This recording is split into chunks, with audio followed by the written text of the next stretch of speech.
Yo, so I just want to do a quick intro. My name is Ryuji, and I've been working pretty closely, very closely actually, with Rowdy Girl Sanctuary for the past few months. Ever since we met, I think it's like 6 months ago or 8 months ago or something like that.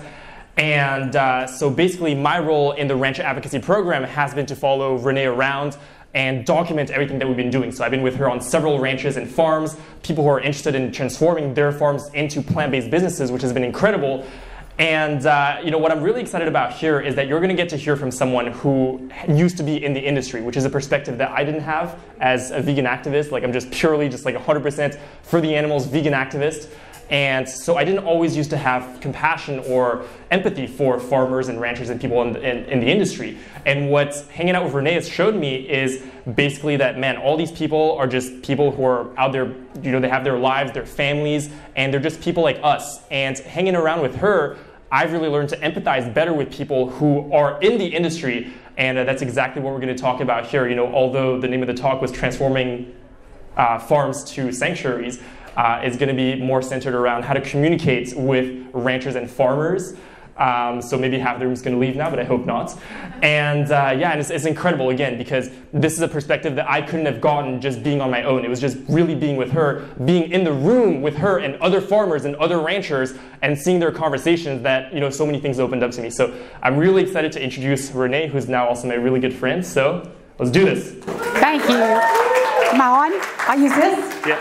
All right, so thank you, Ryuji. That's amazing. And he's also the other half of the Two Rowdy Vegans. If you haven't heard our podcast, we do have a podcast called the Two Rowdy Vegans. And so, all right, so how many of you have heard of the Rowdy Girl story?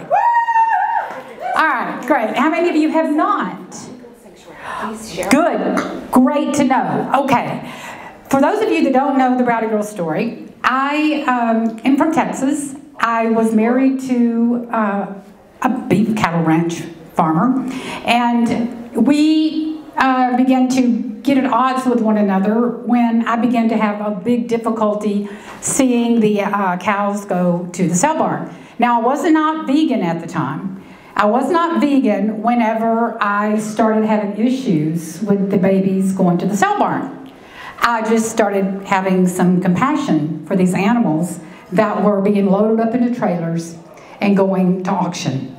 And, you know, I'm a common everyday Texas girl, raised in the heart of Texas. I had a collection of leather boots, went to the Houston Livestock Show and Rodeo every year, and I loved animals, you know? And so, but, you know, because we are conditioned to see things through the lens of, you know, the cattle ranchers, the farmers. I mean, it's all, this is what Texas is about. In fact, I've got this cup.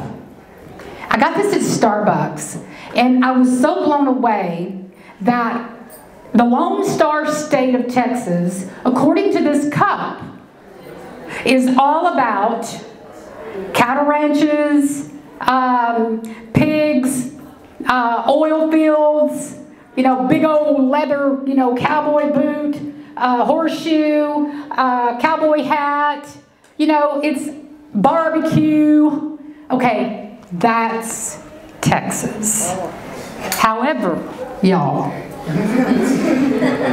Texas is going vegan. And so we are hashtagging TXisgoingvegan. Anytime you can hashtag TXisgoingvegan, because get this, if you can turn Texas blue, guess what else is going to happen? The country will follow. So you've heard the old saying, follow the money? Follow cattle ranchers going vegan and see what happens. Seriously, it's going to happen. It is happening. So our story right now, the overview of Rowdy Girl's story is really about that. I'm from Texas. Me and my husband have been married twice. I started having compassion for the animals. One thing led to the other, and I kept trying to find a humane way to do the wrong thing. And like most people out there, they try to find humane ways to drink milk, humane ways to eat meat, humane ways to take their children to, you know, rodeos. There ain't no humane way to do the wrong thing, right? I know that now. But as I was looking for a way to do that, I stumbled upon veganism. See, I started buying all the humane meats, the milks, the cheeses. Being a cattle rancher's wife, I was doing this and I was trying to be better. And then I started realizing that we weren't eating our own animals. You know, we were a small Texas farm, not a big one. We had 29 cows, but so does so many of the 248,000 farms and ranches in Texas. You heard that right. 248,000 farms and ranches in Texas alone. And so, you know, we were a small farm. But when I started opening up my eyes and my heart to these animals, I was shocked. I didn't know how to not do what we were doing because I love my husband. And I wasn't vegan at the time, but I kept trying to want to do it better. And what happened is I ended up going vegan in the process, basically. Yeah, that's what happened. And you know, I stumbled upon the Melanie Joy carnism. Have you seen that? Anybody seen that? Where she talks about the beef stew. You know, everybody's enjoying the beef stew, for those of you that haven't heard about it. They're eating this stew, and it's so good. Everybody's just salivating over it. And then somebody says, what's the recipe? And the lady of the house says, well, so glad you asked. You start off with a pound of very young golden retriever. That did it, okay? I was like, I'll watch this, and I wasn't vegan yet, but I was like, oh my God. I could be eating chopped up, dead bodies of puppies, and I wouldn't even know the difference, right? And so I just kind of took a deep breath, turned the video off, and went to my mother-in-law's. It was October 31st, 2014, and I did not know I was on the verge of going vegan. I had no clue I was about to go vegan, y'all. It was not planned. I was moving in this direction because I was trying to do the right thing the wrong way, like so many people. So October 31st, 2014, I went to my mother-in-law's, and it was Halloween, and the kids were there with their Halloween costumes on. They were going to do a big parade outside. It was a lot of people, a lot of family, and I walk in, and my mother-in-law is serving beef stew. Man, I was just like, oh my God, my ears started ringing. I mean, she comes out with this big pot of beef stew, and I promise you, I thought I was in the Twilight Zone. And I was like, I can't eat that. And she didn't even ask me if I wanted any. I just was like, I can't eat that. She says, well, why not, Renee? I said, because it's got floating, dead, hacked up animal bodies in it. And you say that to my mother-in-law with everybody there. Everybody stopped talking. They looked at me, and they were like, what did you just say? I said, it's got floating, dead, hacked up animal bodies in it. That's what. And my mother-in-law says, well, Renee, you can pick it out. And I said, no, ma'am. There's no more picking it out for me. That was the moment, the defining moment that I threw up the red pill and took the blue one. Okay? And that's what we must do. So that's the overview, okay, of the Rowdy Girl story. Okay, from then on, it was Katie barred the door. You know, my husband, by God, was not going to sell them cows. He sold them cows. He was going to do it over my dead body. And, you know, by the way, you can even pick me up in jail because I've been learning by all my friends out here that I could protest. And I would get in front of that trailer with a flag. And, I mean, I was serious. And my husband knew I was serious. And he was like, Renee, you stay out of my business. And I was like, no, this is no longer a business to me. These cows are my family. Excellent. Wow. My husband was like, Renee, you know, you are going over the deep end now. I said, yep, I've lost my mind. I got a new one, brand new, new and improved. And I was like, And, you know, I was taking out all the meat out of the house. I said, you will not eat animal products in my home. And I would not let him bring it in. I kicked it all out.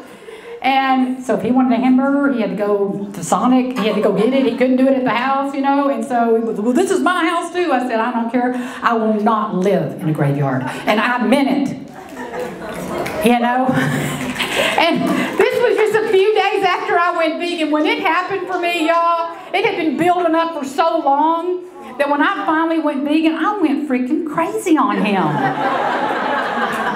You know, and so he will tell you that veganism was shoved down his throat, that he chewed it up and he liked it. Because that's really what happened to my husband. My poor husband watched Cowspiracy, watched Forks Over Knives, watched Earthlings, watched, you know, Harold Brown's Peaceable Kingdom, Food Matters. I mean, you name it, that boy watched it. And then before you know it, things started to click for him. And on May 2nd, 2015, my husband went vegan. And this is why he went vegan, okay? He went vegan because of Follow Your Heart cheese and So Delicious ice cream. Okay, I just have to say that. I mean, they don't sponsor us right now. There's no reason for me to like say it because they're giving us any money. It's just, that's the freaking truth. I mean, he chows down on So Delicious and Follow Your Heart cheese. So, anyway, so then, as a result, the Rancher Advocacy Program was born. And I had no idea, again, that I was going to be starting something that everyone was going to want to know about. I just knew that other ranchers' wives started reaching out to me. Because, see, our story started landing in the laps of common, everyday people around the country.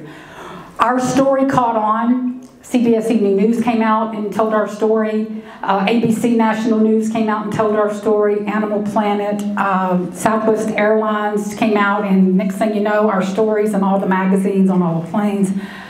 I was just like blown away at the amount of people, organizations that wanted to tell this story. And as a result, common everyday farmers and ranchers' wives and their families were contacting me. You know, they were telling me, you know, I have these feelings for my animals too, I just can never talk about it. See, these ranchers love animals. They don't know how to talk about it. This is what we do. This is the things that we are taught are to be proud of. I mean, that cattle ranchers are respected for being hard workers and the work that they do. You know, and for them to feel like they're doing something wrong, it just goes against the grain of everything that for hundreds of years they've been taught. So, you know, what I had to do when people started contacting me is I just had to start being on the phone with them and just start talking to them. And next thing you know, the Ranchers Advocacy Program is becoming a thing because I'm just talking to people. And I started telling my board of directors, I started telling the foundation that helps us, I need a program. And this is the program I want to do. I want to figure out how to convert cattle ranchers, animal farmers into viable businesses instead of doing animal agriculture. Well, it's happening, okay? It's happening, yeah. And so what I'd like to do right now, since we're on this, is just do a quick overview. Ryuji, if you could come up here. Ryuji's been doing all of my 1-minute vids. If you follow Rowdy Girl Sanctuary on Instagram, on Facebook, on Twitter, on YouTube, all the video content that's been created over the last 6 months has been by Ryuji. And he's been doing an amazing job. Yes, so much so that we are this close to having him on staff. I've already appealed to our foundation, and it's we're going to be getting the information really soon. Yeah. So, you ready? Let's do it. Okay, let's do this. I'm that person that didn't want to go beyond that veil. I'm that person that didn't want to watch those slaughterhouse videos. I'm that person that loved animals and killed them. So many ranchers are just like us. They really love animals and kill them.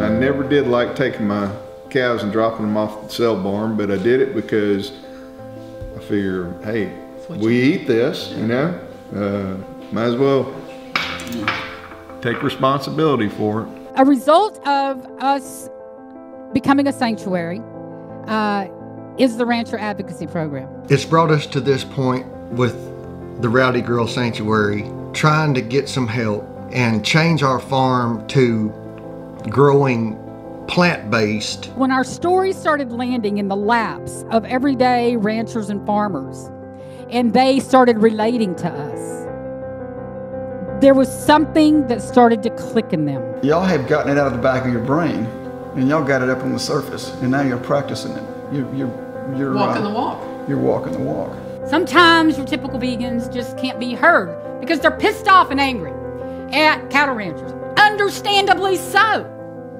But it's not going to change them. The anger doesn't change them. The conversations change them. A rancher talking their language on national TV, they knew that they started pulling on their heartstrings. And so these taboo subjects that you never talk about when you're a rancher, like your feelings about the cows that you send to slaughter, like your feelings about the chickens that you send to slaughter. I remember the first time that the chickens were sold for slaughter, the very first batch of chickens that we raised here on this farm when I was 15, 14. Wow. That I sat in my bedroom and I just cried and cried, knowing that they were going to all die. They were all going to be slaughtered. But that was yet another thing that was part of farming. And we're indoctrinated to like what you're just talking about, cows, chickens, pigs, that they don't have the same kind of feelings. They don't have the same kind of pain. You're right, man. You take them to the market and you feel like a murderer, you know? They need to talk to people that can tell them, I feel the same way, but I don't know what to do about it. Because I've talked to ranchers, 8th generation cattle ranchers, that tell me, you know, our kids don't want to inherit the farm. They're going vegan and vegetarian. I've heard this over and over, and this is one of the big problems coming into our society. So we were coordinating this with Davey's parents, and they're like, okay, well, there's a schedule in November for some of the cows to be picked up for auction. Did you round them up? No. Hell no. Yeah. These kids that are coming up do not want to inherit the cruelty. Period. We've got to help them. The Ranchers Advocacy Program is positioned to do that. The Barrett Farm used to be a chicken farm, and they have 4 chicken sheds in Wicks, Arkansas. They processed 100,000 chickens every 52 days. And now we are converting their farm to a mushroom farm. And one day, whenever we get this thing started, one day I'm going to be able to help another farm somewhere close by to be able to do the same thing that I'm doing. And then another one, and then another one, and then another one. And hopefully these farms that we put online can do the same thing to their friends and their farmers. This thing is going to be global. It's going to go global. That was Rodney Barrett. Rodney and Jennifer Barrett, the Barrett family farm, did process 100,000 chickens every 52 days. Ryuji was there with me. We actually saw that. Yes. Yeah, hey, glad to see you here. Robert's in the room. Yeah, so actually processed 100,000 chickens. Let me tell you something. These people are the most genuine, compassionate, loving people. I had the opportunity to sit in the field with Jennifer and her 240 cows and show her how to connect. She had never connected to cows. And now when you see this girl with cows, my tattoo says Cow Mama on it. She is Cow Mama on steroids. This woman is rocking the vegan lifestyle. Her and her husband are just amazing. Holly and Davey Shockrell, the Barretts are in Arkansas, and we are so close to breaking ground on their mushroom farm. And yeah, it's pretty incredible. We have so much support, and that's why it's so important to do this, to roll this out the right way, because you know the media wants to be all over this, you know. And when I first knew that I wanted to reach out and tell their story, I called Robert, because he's in the back of the room with Free From Harm, and I called Robert because they had told our story when we first started. And I knew that I wanted to tell this story, but I needed to do it, you know, methodically and right. And so now it's starting to be told. So how do we talk to cattle ranchers? I mean, just out here in the room, how many of you out here are cattle ranchers? How many have been cattle ranchers? Nobody? You have? My grandfather owned a dairy farm that I grew up on. So you're, what? My grandfather owned a dairy farm that I grew up on. So I didn't have anything to do with the business, no, but I grew up inside the business. So you grew up inside of the business. So I mean, how many of you talk to cattle ranchers and farmers as vegans? Okay, I want to just somebody come right up here. I want to hear what you tell them, how you talk to them. I'll do it. Yeah, come on in. I mean, I'm the organizer for Western Mass. Animal Save. Oh, cool. I'm Renee. Hi, I'm Jess. So I'm the organizer for Western Massachusetts Animal Save, and we just started a chapter, and one of the issues that we're having is communicating effectively with small farmers, because the only slaughterhouse that we bear witness at is in a very rural, remote location, and it's all small farmers bringing their animals in one by one from their own farms. And I am really genuinely curious as to how to reach them. So how do you do it? I mean, we try to connect with them one-on-one, but if they don't want to come over and talk to us, I feel that our communication has really just kind of like, Is it dwindling? It's dwindling. Okay, okay, so that's good. I'm just want to get a little bit at a time. Who else wants to just say something, how they're talking to cattle ranchers? Cheyenne, come on up here. I'm going to hold the mic. Okay. So outside of a slaughterhouse in Woodland, Washington, one day we had a cattle rancher from Texas come up to us at the gate, and all the workers had told him that we are like crazy and we spit on them and we throw things at them, which obviously none of that's true. But he came up, he's like, I need to talk to you crazy vegans. And after a few minutes of us just asking him how he is and where he's coming from and just asking about his life, I asked him, if money wasn't involved, what would you do with your life? And he paused and he was like, I've never thought of that before.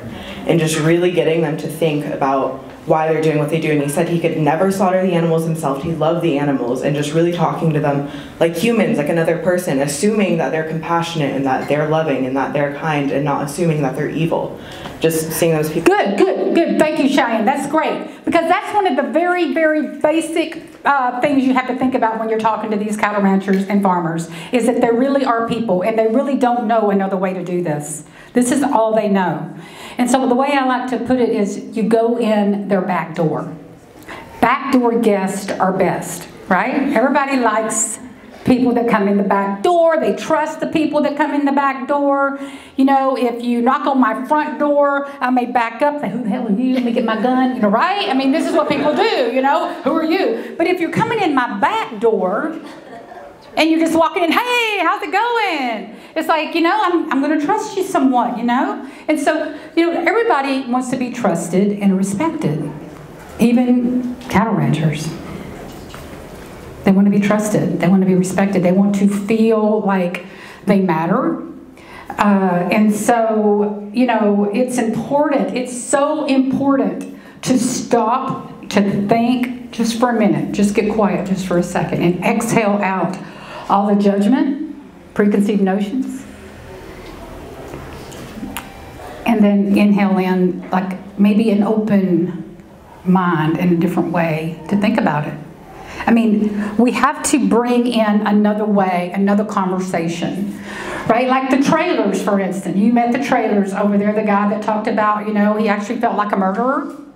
You know, he said that on camera. And when we were in the room with him, he was like, how are y'all getting me to say all this? Or, you know, is this a conspiracy? I mean, all of a sudden he was thinking that we were actually, for a minute, he heard himself saying all of this stuff. And he was like, oh my God, you know, is this a conspiracy? I mean, he looked at his wife and he was like, did you put them up to this? And it was like, no. But see, because we were just having a conversation, he was able to talk about this in such a way where he was able to hear himself say he was a murderer instead of me saying, you're a murderer. Big difference. Yeah. Big difference. See, when you're in their back door talking to them, they're going to see and feel that they're being a murderer. If you're in their face calling them a murderer, they're going to go, whoa, back up, right? And so these are the kind of conversations that, you know, are happening with us. You know, when I was at the Barrett family farm in Arkansas, Ryuji got this on camera. I had a real candid conversation with Jennifer on the couch. And we just talked about, you know, the way it was when she was, you know, I mean, she just thought that this is what the chicken's lives were supposed to be like. I mean, she really thought that, you know, if you're a chicken in this world, that this is what the life you're going to have, because we got to feed the world chicken nuggets. I mean, she really thought that. And now that woman is like, I cannot believe I ever thought that. Why is she thinking this way now? Because she threw up the red pill. See, as long as we're taking the red pill, you know, we will never see. That's why it's so important to educate, so that we can help people see they need to throw up the system. I mean, the system that we're all, much like a tea bag, we're steeped in a system of cruelty. We're steeped in a system of violence, and it's considered normal. You know, I was talking to someone yesterday, or where was it? No, it was on the plane. Yeah, it was on the plane up here. A Hispanic woman and her little baby. And, you know, poor thing. I mean, I really, after the end of the day, I was like, oh my God, this poor woman. You know, but, you know, she asked me, oh, you know, do you have any kids? And I was like, yeah, I have 133 of them. And she was like, what? And I said, yeah, 133 farm animals. She said, farm animals? Do you sell them? I was like, oh, no, I love everyone. She was like, what? And I said, yeah. She said, are you a vegetarian? And I was like, no, ma'am, I'm vegan, full-on vegan. Used to be a cattle ranch. And she was like, I mean, her eyes just dropped open, her little babies in her lap. And she starts telling me how she can't drink milk anymore because of vaginal infections, how she wished that she could give her kids, you know, more plant-based or vegetarian, but she doesn't know how to do that because of her culture. I mean, culture is real, y'all, right? Culture is a real deal. I mean, this woman obviously really wants to do better. She's studying homeopathy. You know, and she wants to do right by her kids, but she said, how am I going to do this with my babies? They want to eat meat, and they want to go to the rodeo. And she said, in fact, because she's from Houston, she said, in fact, I was at the rodeo, the Houston Livestock Show and Rodeo, a few months ago, and some people came up to me waving a sign and said, you're supporting cruelty. And I said, well, you are. And she went, I know, but I didn't think about it. And I was like, exactly, but you're thinking about it now, aren't you? It's a question. It was a question I asked her, but you're thinking about it now, aren't you? Yeah. I said, so do you want to grow up teaching your child that violence is normal?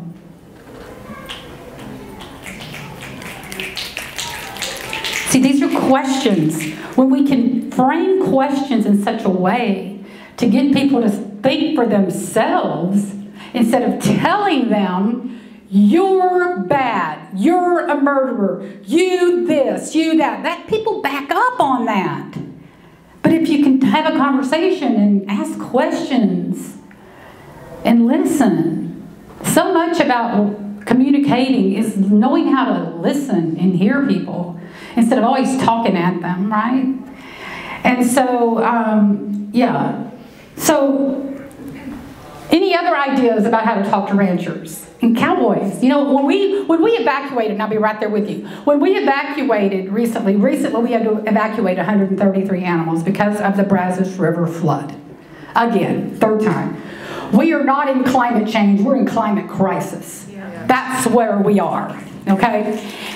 Third evacuation. Gratefully, we had already bought the land in Welder, so we had a place to go, but the infrastructure, the buildings, the roads, nothing was there ready for them. We're still working on it. But anyway, I forgot where the hell I was going with this. But anyway, I was talking about how to talk to ranchers and cowboys, right?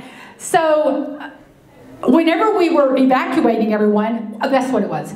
We had cattle ranchers, cowboys. We had like 7 or 8 cowboys there. Rowdy was there, he saw it. On horses, helping us evacuate these cows, because if they didn't, guess what?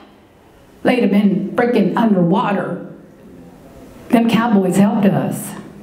Well, am I going to turn them away and say, oh no, you're riding a horse. You cannot come help me. I'd rather my cows drown. No, I'm going to say thank you. Thank you. We know these people. They're next door neighbors. They're coming to help. But they did come and say, one of them said, ma'am, because they're like that. Hello, ma'am. Do you mind if I use the cattle prod on that cow up there and we're having trouble getting her to move? You know, I said, I hell sure do mind. You don't use a cattle prod on my cows. You know, you can use it. You can go over there and ride your horse, and you can go up to her and get her to move. But you will not use nothing like that on our animals. No. You know, he was okay. Thank you. That's why I asked. He asked first because he knows we're vegan. They know we're vegan. You know. And so, you know, a lot of people think because we live in the middle of cattle country that cattle ranchers, you know, hate on us. I haven't had any of that. I've had more vegans hate on me than anything else.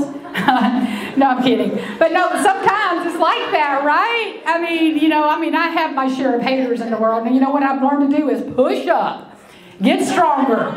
Get stronger in the face of antagonism, you know. Not weaker, right? Yeah. And so, so how to talk to ranchers and cowboys. Somebody had a way. Come talk to me. Me? No, this little young man right here, because I want you to get on the microphone. Because we're recording. Okay, so we want to make sure we can hear your question or what you got to say. I'm going to hold the microphone though.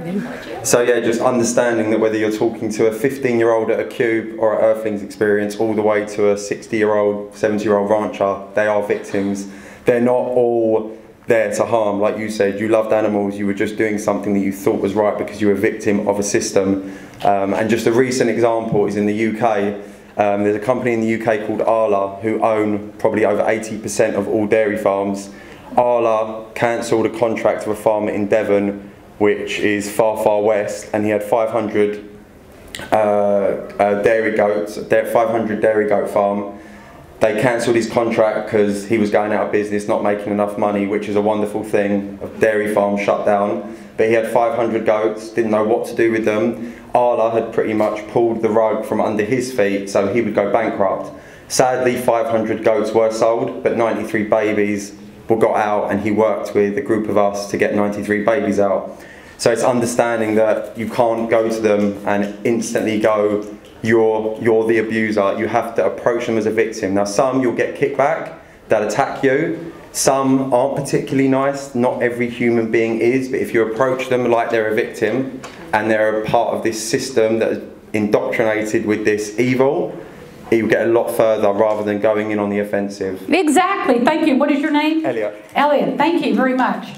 Very, very true. You know, anybody else have a way that they've talked to cattle ranchers and farmers? Come on up. I'll hold it. Okay. My name is Lauren, and I have a sanctuary in Utah. And I've actually been around a lot of ranchers. So we have it's out in rural Utah. And the first time I came in contact with one was our neighbor who runs cattle.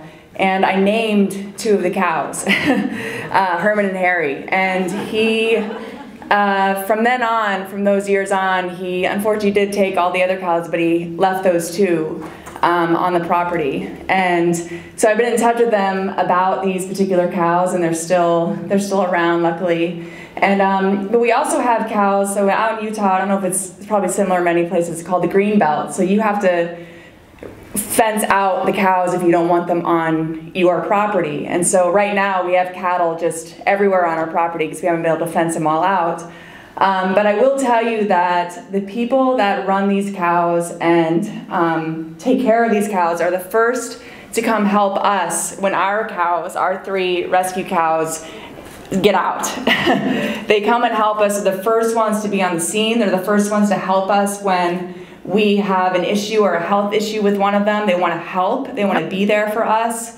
And so I'm learning as time has gone on that these people are gentle beings, and they want to help. They're just stuck in a system, as you were saying, and just need a little guidance and need to know and trust that they can get out of that system. And one thing I'm dealing with, which I'd actually love your feedback, in Park City now, we have cows running almost right in the city now, and I've been in contact back and forth with the city about it, and with the particular rancher that's doing this, and I am getting a little bit of kickback from them, saying that they raise their cows very humanely and that they slaughter them humanely and all of that. And so I'm trying to come up with a way to approach them again and meet with them again in a way that can provoke change. Good deal. What is your name? Lauren. Lauren, thank you. Thank you. How about giving her a snap? Yeah, great stuff.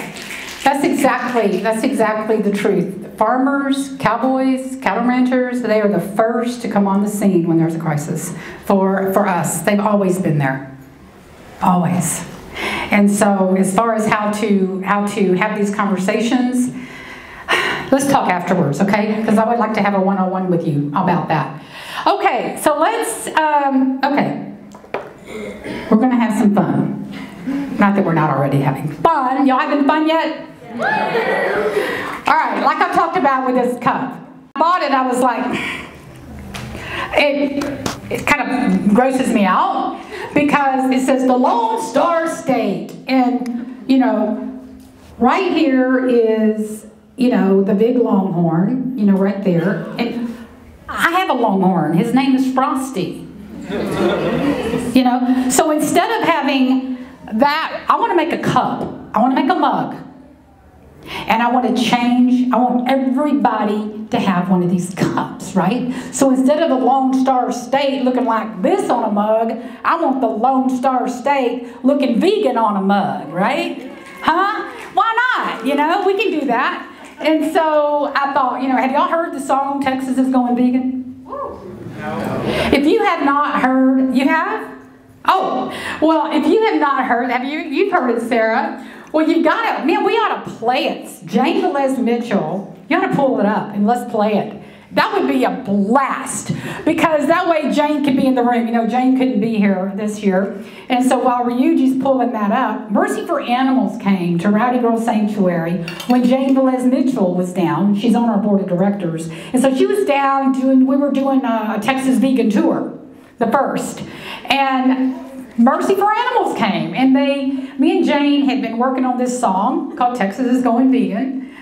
Those of you that don't know that Jane is a real serious songwriter. She really is. She does really good. She writes great songs. And so, and I've been writing songs forever, and so I played guitar. And so I said, let's do it. So she started it off. I kept it going, and the next thing you know, we have Texas is Going Vegan right now.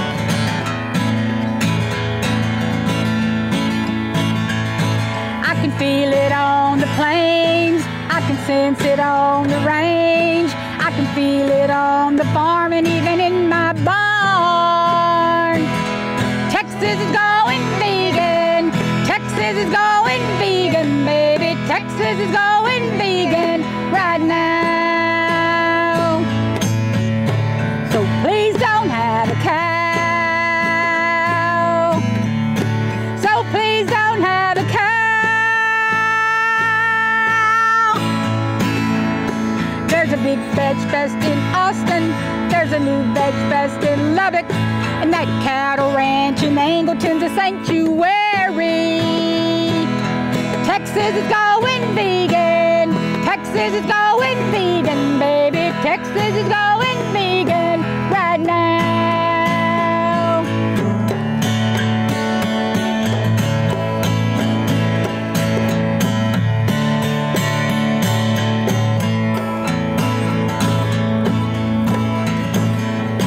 There's an oil man in Marshall who used to be the mayor. He got sick and then got better eating fruits and veggies. Texas is going vegan, Texas is going vegan, baby, Texas is going vegan right now. Woo!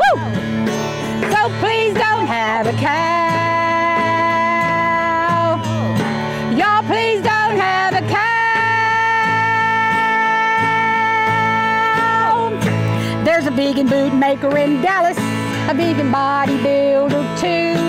And Houston has a vegan society. 'Cause Texas is going vegan. Texas is going vegan, baby. Texas is going vegan right now. Y'all, please don't have a cow. Please don't have a cow.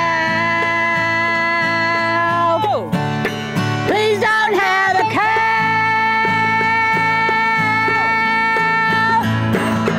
Texas is going vegan right now. Right now, right?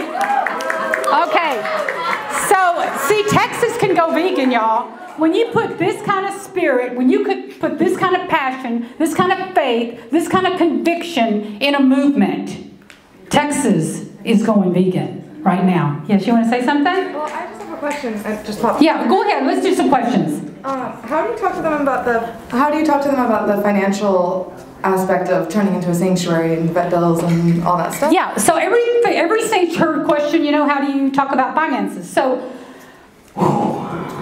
it's expensive, you know, and so you know, we are, according to sources and folks that work with us, pioneering a movement. This is not something that anybody else has got a blueprint on. We're creating blueprints right now. We're creating ways to do just this. And so the Barrett Family Farm, for instance, I begged the foundation, basically, that worked with us. I appealed to them to help me with this farm, and they're doing that. You know, they're doing it. And so it's, every farm is going to be different. Every farm has got its own set of unique financial obligations. Some are going to, like this one family in Texas, they don't even need to make any money. They both work. It's just, they just have the farm, you know, just because they wanted, you know, because they love animals. Because they love animals. That's why they do it. They love the land. And this is, you know, this is happening all the time, but these people don't need to make any money. They just need to break even. The Barrett Family Farm, they need to make a living. You know, the Barrett Family Farm needs to make a real living. Holly and Davy Shock World, they need to make a living, but not as much as the folks in Arkansas. So it's all based on, we have, in our program, we actually have an analysis. If you go to rowdygirlsanctuary.org/RAP, you can see all of our work. You can see how we structure, you know, the program and the kind of analysis that we ask the rancher on. There's a rancher intake form that they fill out. And currently we are developing the a Ranchers Advocacy Program website all by itself. So that's under development right now. So that is coming very soon. So I was going to do some role playing, but I think because it's 2:50 and I know people have questions, instead of doing role playing, we talked about this enough. I think we ought to just stick right to some questions. So who has any questions? Yes. How do you deal with subsidies? How do you deal with government subsidies for dairy farms and cow farms and stuff like that? So how do we deal with subsidies? It's good to see you, by the way. Yeah. How do we deal with subsidies? Well, if y'all know Laura Montoya-Reese or the Vegan Justice League, they are going into Congress. In fact, they took the Rancher Advocacy Program into Congress this year. They were there 3 weeks. They are modeling a program after RAP that is actually being presented to staffers in Congress. Staffers in turn, right, are going up and talking about it and saying, hey, if you want to be the good guy with your constituents, because the handwriting is on the wall, y'all. I mean, you know, we've got to do something other than subsidies. It's not working. And so, and the word is getting out that it's not working. I mean, you know, Trump can do what he does all day long and bail everybody out, but it doesn't change the fact that the system is broken. You know, and so the more that we talk about this, the more that we go into Congress with a way to say, hey, you know, let's offer these farmers really something different. And so we're doing that. There's a group, there's a nonprofit that's being established right now called Agricultural Fairness Alliance. Agricultural Fairness Alliance. Connie Spence and Laura Montoya-Reese have started this, and I was asked to be on the board of directors, and we have our very first board meeting next week. So this is what we're doing. It's a 501c4. So thank you for asking that question. That's really what it's all about. Thank you. Yeah, other questions? Yes. Oh, sorry.